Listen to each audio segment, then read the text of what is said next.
All right, welcome. Today, we are cracking open a book that's about 3,000 years old to find some, well, surprisingly modern advice. We're going to dive into the book of Proverbs, but not as some dusty piece of history. We're treating it like a practical playbook for the challenges we're all dealing with right now. I mean, just think about that for a second. What if the best, most practical guide to human nature, to success, to relationships, what if it's been hiding in plain sight this whole time? That's the idea we're going to put to the test today. Let's see how these ancient words really stack up in the 21st century. You know, when you first open the book of Proverbs, it can feel kind of like a random jumble of one-liners, but something amazing happens when you start grouping them by theme. You know, work, money, how we talk to each other, justice. A really coherent philosophy for living well starts to pop out, and that's exactly what we're going to do here. Okay, so at the very heart of this book is a fundamental choice. It's a choice that basically shapes everything else in your life. And it's not about being smart, like you get good grades. It's about choosing one of two paths, the path of wisdom or the path of foolishness. This slide really lays out the stakes, doesn't it?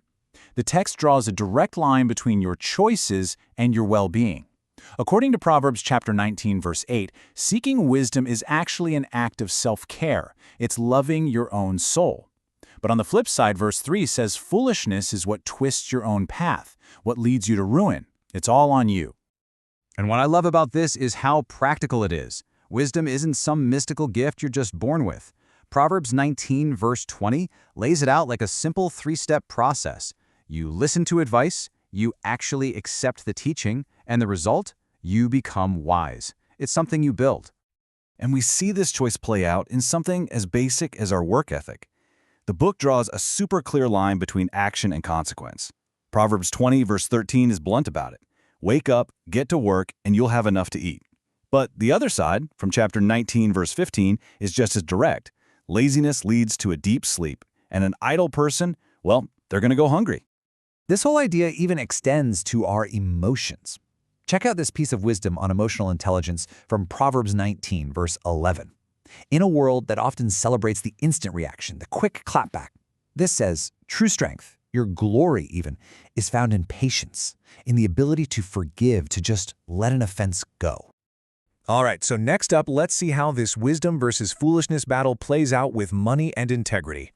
The book of Proverbs is incredibly realistic about money. It doesn't sugarcoat the realities of being rich or poor, but it always argues that something else is way more important. And here's that realism I was talking about. Proverbs 19, verse 4, just makes a cold, hard observation about people. Money attracts a crowd. It's a pragmatic, almost cynical take on how the world often works.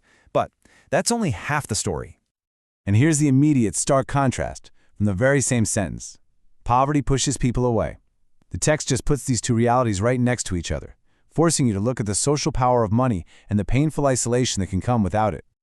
And then, boom, just when you think it's all about money, Proverbs 19, verse 1 completely flips the value system on its head. It says, flat out, it is better to be poor and have your integrity than to be a rich fool who lies. Character is the real measure of a person's worth here. So this is really the bottom line on the whole subject. The text even doubles down on it later in verse 22 of the same chapter, saying a poor man is better than a liar. So in this playbook, the ultimate currency isn't gold. It's your integrity, your truthfulness. This focus on integrity leads us right into another huge theme, the power of our words. In Proverbs, what you say isn't just noise. It's a force that actually creates your reality and shows everyone who you really are deep down. And the warnings against being dishonest are, well, they're severe, and they are repeated over and over. Notice how chapter 19 just keeps coming back to it. Verse 5 says a liar shall not escape, but then just a few verses later, verse 9 ramps it up, saying a liar shall perish. The message could not be clearer. Deceitful words have destructive, unavoidable consequences. And here we go again with that counterintuitive wisdom. Proverbs 20, verse 3 suggests that real honor isn't found in winning every argument or jumping into every fight. The wise person knows when to back off and de-escalate. It's the fool who just can't resist getting involved and stirring up trouble. Okay, so now the playbook zooms out. It takes these ideas of integrity and wisdom from our personal lives and applies them to the whole community. It lays out this vision for a just and fair society. from the person on the throne all the way down to you and me. Wow, what a powerful set of images. Proverbs 19, verse 12, just paints this incredibly vivid picture of a leader's impact. Their anger is terrifying, destructive, like a roaring lion. But their favor, their goodness and justice is life-giving, like dew on the grass in the morning. Power can go either way. And this idea of justice isn't just for kings. Proverbs 20, verse 10, brings it right down to the local market. Using dishonest scales to cheat people in business, that's called an abomination. It shows that, in this playbook, everyday integrity is just as critical to a healthy society as big-picture justice. So, after all this advice on character, money, words, justice, the playbook brings it all back home to one foundational idea. Proverbs 19, verse 21, points out that while we humans make all sorts of plans, at the end of the day, there's only one counsel that will ultimately stand. And this is it. This is presented as the bedrock of the entire system.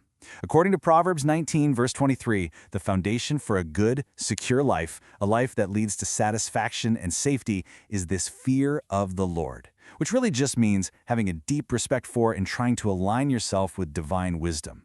It's like the source code for everything else we've talked about. So as we close this out, the question isn't just, is this ancient advice interesting? It's, is it challenging? Is it the idea that true honor comes from walking away from a fight, or that being poor is better than being a liar, or that real wisdom is about shutting up and listening? Which one of these really gets under your skin? It's definitely something to think about. Thanks for tuning in.